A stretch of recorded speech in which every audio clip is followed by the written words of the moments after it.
মেলান্দহে ধ্বংসের মুখে শিক্ষা প্রতিষ্ঠান, তবুও শিক্ষার আলো জ্বালিয়ে রাখছে শিক্ষকরা। রমজান আলীর তথ্য ও ভিডিও চিত্রে বিস্তারিত জানাচ্ছে শারমিন।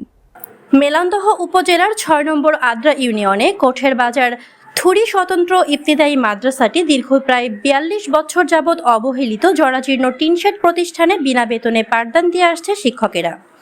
প্রতিষ্ঠান ও স্থানীয় সূত্রে জানা যায়, প্রায় ৪ শতকের অধিক প্রতিষ্ঠানটি স্থাপিত হলেও অদ্যাবধি পর্যন্ত জরাজীর্ণ টিনশেড প্রতিষ্ঠানে ঝড় বৃষ্টি মোকাবেলা করে শিক্ষকেরা নিয়মিত পাঠদান চালিয়ে আসছে।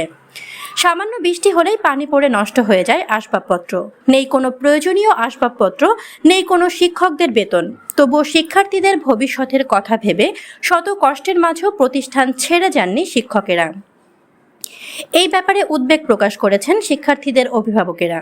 স্থানীয়দের মতে, সংশ্লিষ্ট কর্তৃপক্ষের সুদৃষ্টি কামনা সহ সরকারি সহায়তা প্রদান করলে প্রতিষ্ঠানটি শিক্ষাক্ষেত্রে গুরুত্বপূর্ণ ভূমিকা পালন করবে বলে আশা প্রকাশ করেন।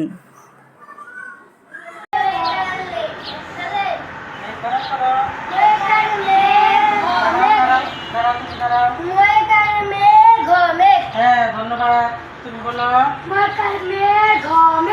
তুমি বলো। হ্যাঁ, অসংখ্য ধন্যবাদ।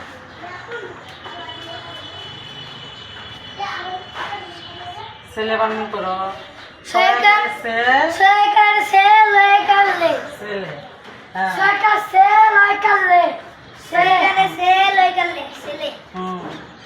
অসংখ্য ধন্যবাদ।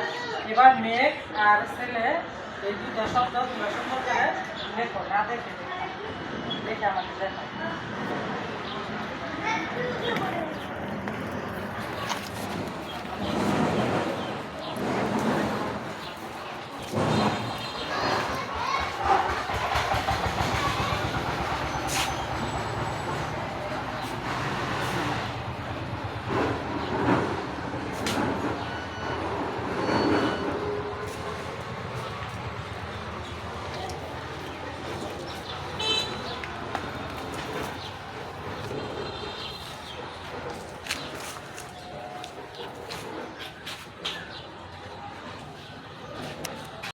আমাদের সাথে যুক্ত থাকার জন্য ধন্যবাদ।